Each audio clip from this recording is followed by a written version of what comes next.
Happy Friday and welcome back to Drinking by My Shelf. My name is Emma and today I'm going to be doing the second month of my new TBR game where I record my TBR at the beginning of the month and then look back on it at the end and see how well or badly I did. And then I have this fun little prop to keep my score on. When I successfully fill in the whole board, my treat is that my husband is going to film a YouTube video with me. So let's see how I did, shall we? Hello! So these are all the books that I'm planning to read in October.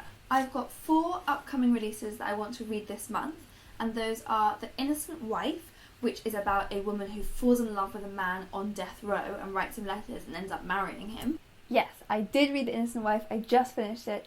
It was really good for the first 3/4 of it, and the ending just totally let me down. But the important thing is that I read it, so I get 2 points for that. First Person, which is about a ghostwriter who thinks that he's being haunted and corrupted by the man whose memoir he's writing. No, I did not manage to read that one, and in fact, I kind of lost all interest in reading it. So that's flaky Emma's problem. I do lose 2 points for that. So we're back where we started. Little Fires Everywhere, which will be my first Celeste Ng book, so I'm really excited. I'm reading this one for a blog tour. Yes, I did read Little Fires Everywhere, and oh boy, it was so good. I loved that book so much. I give it 5 stars and it's going in one of my top books that I read in the whole of 2017. So yes, I get the 2 points back for that one. And 7 Days of Us, which will start getting me excited for Christmas. I know it's a little bit early, but it's on its way, and this book is about a family reuniting for Christmas. Yes, I read 7 Days of Us. That one was also really good. I thought that one would be just kind of fun, but I actually completely adored it. So that's another 2 points, another really good book. Then there are the books that I want to read for book clubs this month. For the Girl Sex 101 book club, we're still reading Far From You by Tess Sharp, so I want to try and finish that by the end of October. And we did finish that one. I liked it okay. I thought the representation in it was great, the bi representation was fantastic, representation of grief and addiction and mental health issues, but the plot itself kind of let the book down, which was a shame. But that's 2 points. For the In Real Life book club that I'm doing with my friends, we're reading Fidel. And our book club meeting is on the 6th of October, so I need to finish this one pretty soon. I'm only halfway through, but if I haven't finished this by the end of October, then I failed that book club meeting, I guess. I did not fail. I did manage to read that one before book club, and really fascinating book, that one. It was a great one for book club because it was definitely very controversial. We had a really good discussion about it because it challenged the way that we think about things in a really effective way. So yeah, another 2 points. And very excitingly, the wonderful booktuber Joss from Squirrel Reads has set up her own book club, which I'm definitely joining. And the book that she's reading in October is Stay With Me, which I read about and really wanted to read. So I'm definitely going to be getting my hands on a copy of that. Yes, and I did read that one as well, and it was just as good as I hoped it would be.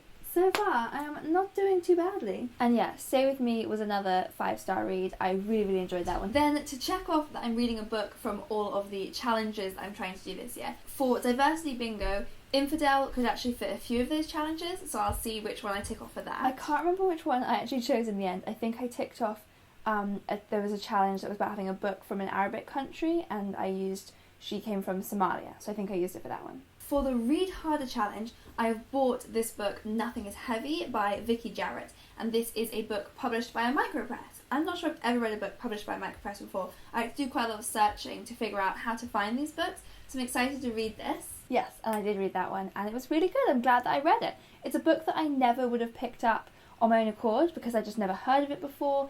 Books from micropresses often don't get this great publicity and all this hype around it, so I just never really would have come across it.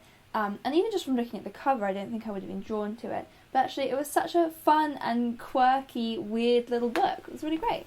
And then there's my Get a Hold of Your Shelf challenge, which I've been doing for about 6 months now. And the challenge for that is I need to read House of Leaves. So I'm going to see if I can actually finish this one by the end of October. Spoiler alert, I did! Seems like a good month to read it because it's spooky and it's Halloweeny. So it's pretty hefty, but fingers crossed I will finally finish this challenge in October. Yes, so I did. So the Get a Hold of Your Shelf challenge I introduced in, I think, February of this year. Because a lot of the readathon challenges I come across need you to buy new books. So if it says read a book with a fairy in it and you don't have a book with a fairy in it, then you either can't do it or you're going to buy new ones. So I came up with a list of challenges that everyone should be able to use because they're specific to your TBR. So it's like read the longest book on your TBR or read the book that's been there the longest or something like that. And anyway, I drew the category read the longest book on your TBR in my second month of doing this. My longest book was House of Leaves, and I've just been stuck on it ever since then. Until now, when I did finally finish House of Leaves, and it was exactly as bizarre and fascinating as I was hoping it would be. And now I want to find other people who've read it so that we can talk about it, because I feel like there's a lot that I didn't even understand about it. Anyway, irrelevant right now. I did finish it. That means that I get 2 points, and it means I can now bring back Get a Hold of Your Shelf and keep going on with new challenges. Another of my challenges is the Throwback Book Club challenge. And for this, I've actually made it a bit harder for myself, where instead of just reading a book that was published before 2017, I have to have owned it before 2017. And House of Leaves will count for that one if I can finish that. Oh, thank God. I was going to say, I don't remember what I picked for this, but it was House of Leaves and I read it, so that's fine. And then finally, this month, I definitely want to participate in the Spookathon Readathon. So for that one, there are 5 challenges, and I'm going to say my ideas of what I think I'm going to read.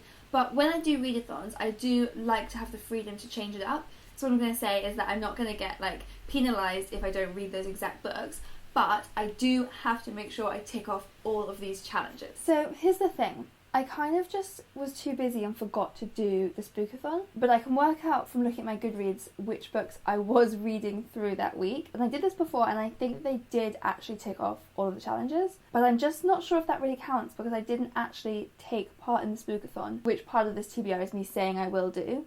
So I'm going to see what books I thought I was going to read, and then I'll decide what to do. So the challenges are to read a thriller, to read a book with a spooky word in the title, to read a book based on a childhood fear, to read a book with orange on the cover, and to read a book based in a spooky setting. So I'm going to make sure that I tick off all 5 of those during the readathon, and I think that the books I will use are Little Fires Everywhere will work for orange on the cover. So Little Fires Everywhere I definitely read before the Spookathon, so that's not ideal. House of Leaves will definitely work for a spooky setting, also for childhood fear, because it's that very scary childhood fear of the monsters actually being in your house.